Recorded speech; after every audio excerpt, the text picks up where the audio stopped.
This video is an introduction to investing. Whether you're just starting out or you've been doing it for a little bit and just want to become a little bit more confident in your abilities, this video is for you. Let's start out with comparing the difference between putting your money in a bank and investing your money in the stock market. When you put your money in the bank, the face value of that is not going to go up or down. You're just going to get paid monthly dividends. When you invest your money in the stock market, that face value can fluctuate quite a bit. It can go up and down dramatically from year to year. And you also, instead of getting paid interest, you get paid dividends. Not all companies will pay out dividends, but some will. Some will pay them out quarterly, some will just pay them out once a year. And that's kind of the two different scenarios we're going to go over in this video.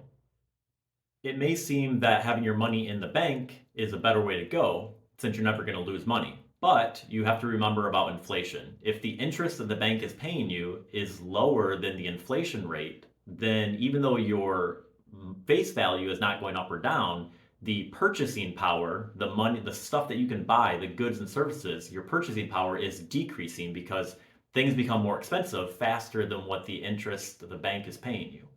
And that is what leads people to invest in the stock market. Historically, the stock market has outperformed inflation, and then you can actually increase your purchasing power. The other difference between the bank and investing in the stock market is if your bank participates in FDIC insurance, federal deposit insurance, then your money is covered up to $250,000 if the bank goes bankrupt. When you invest in the stock market, you don't have that coverage. If the company goes bankrupt, you lose all of your money. And that is why we want to talk about the difference between buying an individual stock and buying a mutual fund or an index fund. So we've talked about cash in your bank. Now let's talk about investing in stocks or index mutual funds. You can buy a single stock. You could go out and buy a share of Apple and the price will be whatever it's trading at that day. That can be pretty risky. You might think that, well, Apple's this huge company, nothing's going to happen. But in the past, there have been lots of large companies that have either gone bankrupt or have drastically decreased in size. So let's go over a few of these companies. Blockbuster, Toys R Us, Solyndra, Theranos, Pier 1 Imports, Kmart. Kmart and Sears, they're still around, but they're significantly smaller than they were years and years ago. Kodak, Radio Shack. So these are just some examples of why it might be risky to put all of your eggs in one basket. So now let's talk about mutual funds or index funds. Mutual funds, what they do is let's say you put $100 in. They will divvy up that $100 across a large number of companies. It'll depend on the mutual fund. An index fund is something very similar, but instead of paying somebody to make those decisions or choices, it'll automatically do it based on whatever the index it's following. So one of the most common indexes is the S&P 500, which are large size companies, a little over 500 companies in the United States, and it automatically will adjust that for you.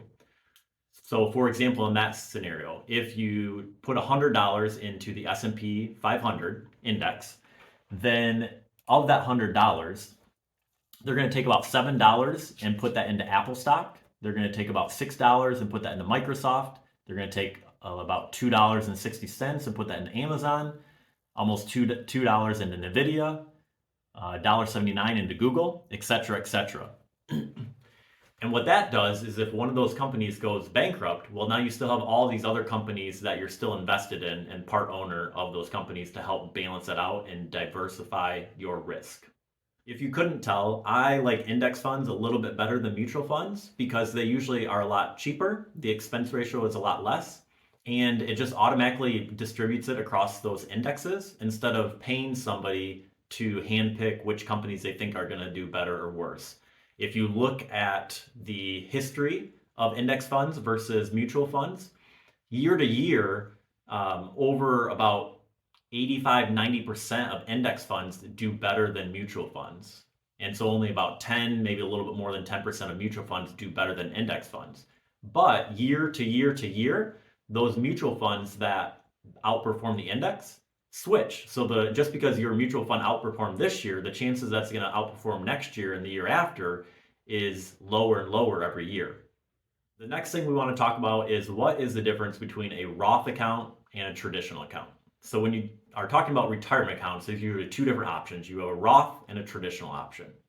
A Roth account, you do not get a tax break the year that you put the money into the account, but fast forward when you retire or after 59 and a half, when you take that money out, you don't have to pay any taxes on it. And all the money you earned in interest, you also don't pay taxes on.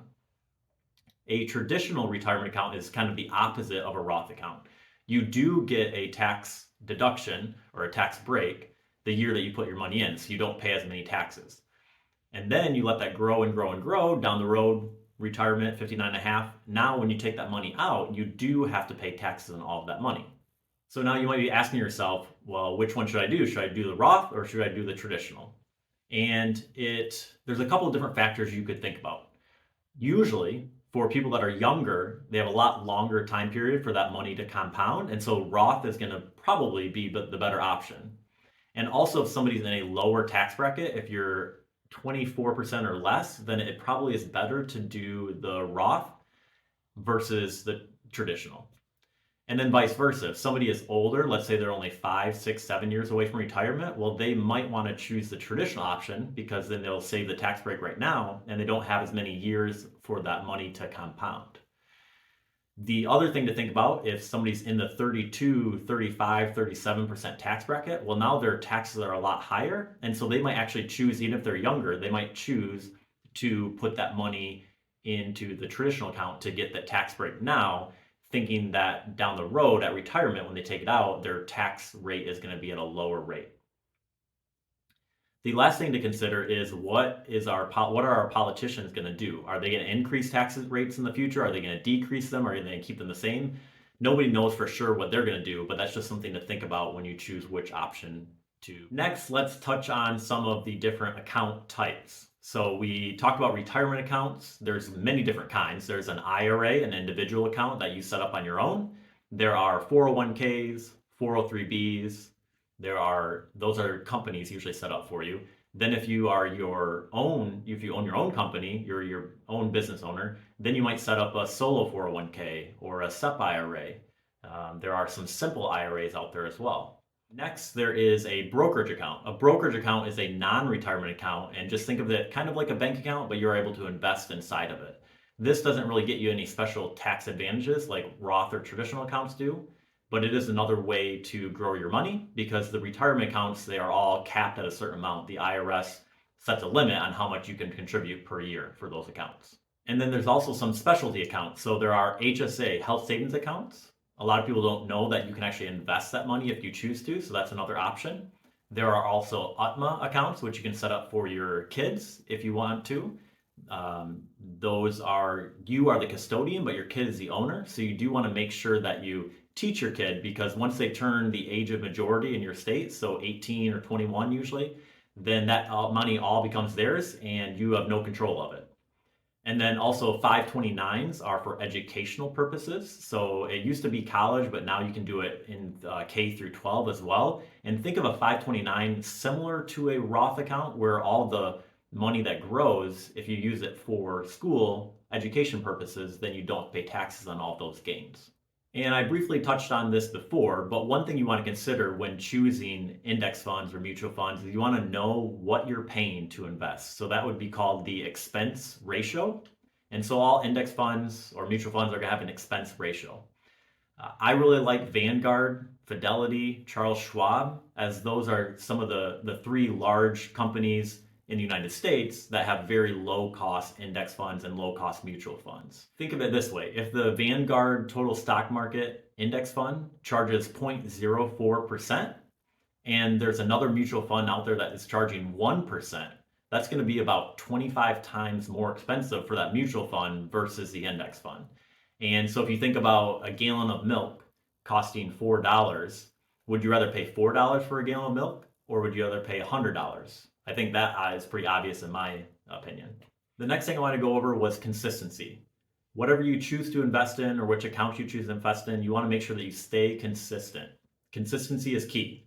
And let's pull this chart up a minute. Let's show you, this is a time value of money calculator. And so let's just put in 40 years. So if somebody started investing when they're 25 until they're 65, that's 40 years.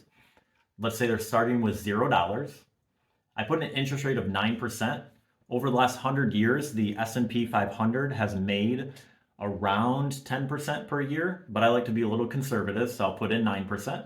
And let's say they put in 6,500 a year, which is the maximum contribution rate for a Roth IRA in 2023. And if they did that and stayed consistent at the end of those 40 years, they would have $2.39 million, just under $2.4 million.